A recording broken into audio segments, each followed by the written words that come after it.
मामे दा तेरे संभल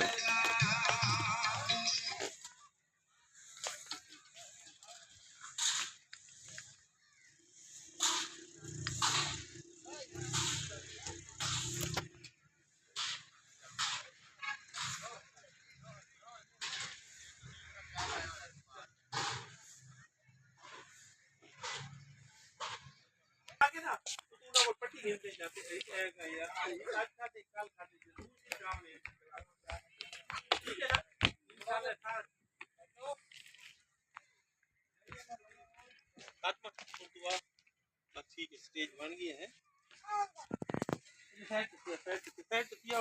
दूसरा तस्वीरें अच्छे अच्छे बनाओ फातिमा बनवा अपनी मूवी बनवा बंदा बंदे बीच ना इन्ना कुछ अलग अलग बनानी मैं भेजनी है इसकी ज्यादा होगी।